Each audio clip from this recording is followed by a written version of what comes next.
Hello, मैं प्रदीप शर्मा। जैसा कि हमारा लगातार टॉपिक चल रहा है सूक्ष्म शिक्षण यानी माइक्रो टीचिंग, पार्ट 1 और पार्ट 3 में भेज चुकी हूँ और आज है पार्ट 3। तो माइक्रो टीचिंग के जो पॉइंट्स बचे हैं उसके विषय में मैं आपको बताऊंगी। अब तक हमने भूमिका, सूक्ष्म शिक्षण का इतिहास, सूक्ष्म शिक्षण का अर्थ, परिभाषाएं, मूलभूत मान्यताएं, सिद्धांत और शैक्षिक प्रक्रिया चक्र के विषय में अध्ययन किया। सूक्ष्म शिक्षण का क्या चक्र होता है इसके विषय में हमने आपको समझाया था। अब हमारे पॉइंट्स बचे हैं। सूक्ष्म शिक्षण प्रक्रिया का संक्षिप्त वर्णन, सूक्ष्म शिक्षण के लाभ, सूक्ष्म शिक्षण की सीमाएं तथा सूक्ष्म शिक्षण के सक्षम उपयोग। तो एक एक करके इन पॉइंट्स के बारे में हम देखते हैं। तो हमारा नेक्स्ट ये पॉइंट है सूक्ष्म शिक्षण प्रक्रिया संक्षिप्त परिचय या वर्णन।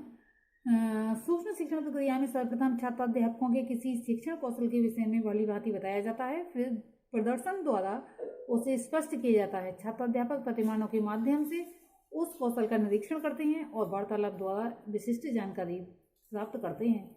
इसके पश्चात पाठ तैयार करके कक्षा में पढ़ाया जाता है, जिसकी वीडियो या ऑडियो टेप रिकॉर्डर द्वारा रिकॉर्डिंग की जाती है। पाठ समाप्त होने पर निरीक्षक के साथ खुला वार्तालाप किया जाता है। इस प्रकार छात्राध्यापक का मूल्यांकन भी किया जाता है और पाठ को सुधारने के लिए सुझाव भी दिए जाते हैं। इसके पश्चात छात्राध्यापक अपने पाठ की पुनः तैयारी करता है और उसी कक्षा के दूसरे छात्रों को पुनः पढ़ाता है और फिर आलोचना परिचर्चा चरण जो है शुरू हो जाता है। इस प्रकार से प्रशिक्षण महाविद्यालय में छात्राध्यापकों को शिक्षण कौशल प्रदान किया जाता है।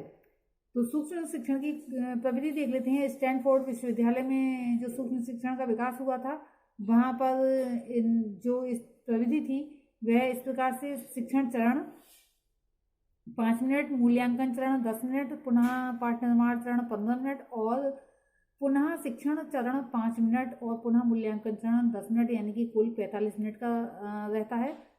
और उल्स्टर विश्वविद्यालय में जो प्रविधि का प्रयोग हुआ वो इस प्रकार से है: शिक्षण चरण 15 मिनट का रहता है, मूल्यांकन 7 मिनट का, पुनः पाठ निर्माण 8 मिनट का और पुनः शिक्षण चरण 15 मिनट का, पुनः मूल्यांकन चरण 15 मिनट का। इसमें कुल मिलाकर 60 मिनट रहते हैं। डीएवी कॉलेज देहरादून में प्रयोगों के पश्चात जो प्रविधि मिश्रा, गोस्वामी तथा कुलश्रेष्ठ ने अपनाई, इसे अधिक उपादेय पाया गया। शिक्षण चरण इसमें रहता है 6 मिनट का और प्रथम मूल्यांकन चरण 6 मिनट, द्वितीय मूल्यांकन वास्तविक मूल्यांकन 4 मिनट, पुनः पाठ निर्माण 7 मिनट, पुनः शिक्षण चरण 6 मिनट और पुनः मूल्यांकन चरण 6 मिनट का रहता है। कुल इसमें 35 मिनट रहते हैं। भारतीय प्रतिमान में सूक्ष्म शिक्षण चक्र की अवधि 36 मिनट रहती है। इसमें शिक्षण चरण रहता है 6 मिनट, प्रतिपुष्टि 6 मिनट, पुनः योजना 12 मिनट, पुनः शिक्षण 6 मिनट और पुनः प्रतिपुष्टि 6 मिनट, यानी कुल मिलाकर 36 मिनट। ये प्रतिमान जो है कम खर्चीला तथा ज़्यादा लचीला रहता है। अब हम देखेंगे नेक्स्ट पॉइंट, इसमें सूक्ष्म शिक्षण के लाभ।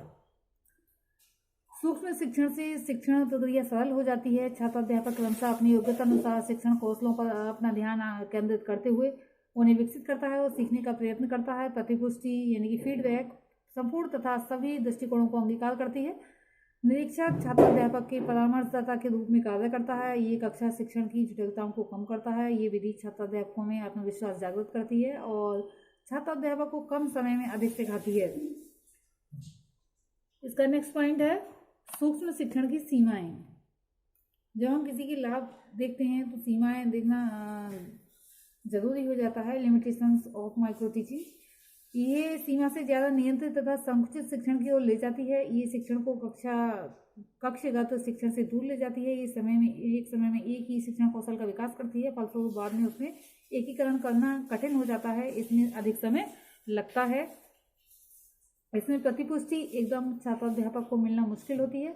छात्राध्यापक को शिक्षण कौशल दक्षता प्राप्त करने के लिए उचित प्रेरणा का अभाव रहता है। ये शिक्षण तथा उस पर रेमेडियल वर्क पर ध्यान नहीं देता है, क्योंकि ये मुख्य पॉइंट है डायग्नोस्टिक और रेमेडियल, तो इस पर ध्यान नहीं दिया जाता है। उपयुक्त सीमाओं के कारण सूक्ष्म शिक्षण विधि में अनेक परिवर्तन तथा सुधार किए जा रहे हैं। पर इस सूक्ष्म शिक्षण मिनी टीचिंग इसका जो है एक उदाहरण है। हमारा नेक्स्ट पॉइंट है इसमें सूक्ष्म शिक्षण के सक्षम उपयोग। तो सूक्ष्म शिक्षण विधि में शिक्षण प्रक्रिया से विभिन्न पक्षों का ध्यान रखकर उसका उपयोग किया जाता है। इस विधि में सिद्धांत और व्यवहार में एकीकरण होता है। अंश से पूर्ण सिद्धांत के आधार पर शिक्षण कला में दक्षता प्रदान करने के लिए विधि उपयोगी है। रामदेव कथुरिया 1979 ने सूक्ष्म शिक्षण के जो उपयोग बताए हैं वे इस प्रकार से हैं। सूक्ष्म शिक्षण से व्यावसायिक परिपक्वता विकसित होती है। सूक्ष्म शिक्षण से छात्राध्यापकों को शिक्षण प्रक्रिया पूर्ण रूप से स्पष्ट हो जाती है और वे अपने शिक्षण कार्य को भलीभांति समझ लेते हैं। इस शिक्षण के द्वारा छात्राध्यापक शिक्षण कौशलों पर पूर्ण अधिकार यानी कि निपुणता प्राप्त कर लेते हैं। फलस्वरूप वे कम समय में वांछित कौशल का कुशल उपयोग करने में सक्षम हो जाते हैं। सूक्ष्म शिक्षण में छात्राध्यापकों को सुव्यवस्थित, वस्तुनिष्ठ, विशिष्ट एवं त्वरित पृष्ठपोषण प्राप्त होता है। सूक्ष्म शिक्षण में शिक्षण कौशल का अभ्यास वास्तविक जटिल परिस्थितियों की अपेक्षा अधिक सरल परिस्थितियों में कराया जाता है। इस शिक्षण में छात्राध्यापकों की व्यक्तिगत विभिन्नता पर पूर्ण ध्यान प्रदान किया जाता है तथा छात्राध्यापकों के व्यवहार परिवर्तन में अधिक प्रभावी रहता है। सूक्ष्म शिक्षण यदि यथार्थवाद परिस्थितियों में कराया जाता है तब वास्तविक विद्यालय न मिलने पर भी समुचित प्रशिक्षण संभव होता है। सूक्ष्म शिक्षण विधि द्वारा सिद्धांत एवं अभ्यास का एकीकरण संभव होता है। सेवारत अध्यापकों के व्यवहार में आई हुई कड़ाई को कम करने और शिक्षण की बुरी आदतों में सुधार लाने के लिए ये विधि बहुत उपयोगी है। सूक्ष्म शिक्षण में शिक्षण कौशल को ध्यान में रखते हुए शिक्षक अपने पाठ का स्वयं मूल्यांकन तथा स्व आलोचना करने की क्षमता प्राप्त कर लेता है।